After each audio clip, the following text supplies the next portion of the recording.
আমরা মনে করি সকলেই চায় নিজের দেশের মুদ্রার মূল্য অন্য দেশ থেকে বেশি হোক, কিন্তু মজার বিষয় হলো কিছু দেশ তাদের মুদ্রার দাম কমিয়ে রাখতে চায়, কারণ এতে তাদের পণ্য ও সেবা বিদেশে সস্তা হয়ে যায়, যা রপ্তানি বাড়াতে সাহায্য করে।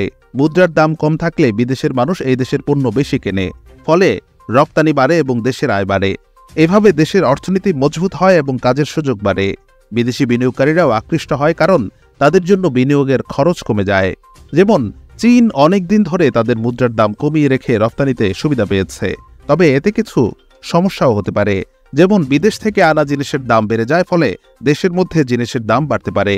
আর দীর্ঘ সময় ধরে মুদ্রার দাম কমিয়ে রাখলে দেশের অর্থনৈতিক ভারসাম্য নষ্ট হতে পারে এবং অন্য দেশগুলোর সঙ্গে ব্যবসায়িক সম্পর্ক খারাপ হতে পারে। তাই মুদ্রার দাম কমিয়ে রাখা একটি কৌশল, যা খুব ভেবেচিন্তে করা উচিত। আবার কিছু দেশের তাদের মুদ্রার দাম কমিয়ে রাখার পেছনে আরও কিছু কারণ রয়েছে। প্রথমত, মুদ্রার দাম কম থাকলে দেশটির উৎপাদন খরচ কমে যায়। এর ফলে দেশের ভেতরেও ব্যবসা বাণিজ্য বৃদ্ধি পায় এবং স্থানীয় বাজারে পণ্যের দাম স্থিতিশীল থাকে।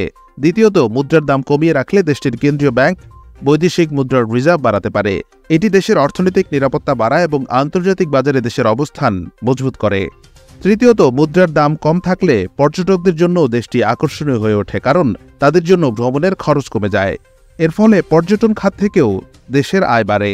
তবে মুদ্রার দাম কম থাকার কারণে দেশের আমদানি খরচ বেড়ে যায়, যা স্থানীয় বাজারে মূল্যস্ফীতি সৃষ্টি করতে পারে। এছাড়া এই কৌশল দীর্ঘমেয়াদে দেশের অর্থনীতিতে কিছু নেতিবাচক প্রভাব ফেলতে পারে। যেমন মুদ্রার দাম কম থাকলে দেশের মানুষের ক্রয় ক্ষমতা কমে যায়। এতে সাধারণ মানুষের জীবনযাত্রার মান নিম্নগামী হতে পারে। তাছাড়া আন্তর্জাতিক বাণিজ্যে প্রতিযোগিতা বাড়ে এবং অন্যান্য দেশগুলো ক্ষুব্ধ হতে পারে, যা বাণিজ্যিক সংঘাতের কারণ হতে পারে। তাই মুদ্রার দাম কমিয়ে রাখা একটি সূক্ষ্ম কৌশল, যা সুচিন্তিত ও সঠিক পরিকল্পনার মাধ্যমে পরিচালিত হওয়া উচিত, যাতে দেশের অর্থনীতি সঠিক পথে এগিয়ে যেতে পারে।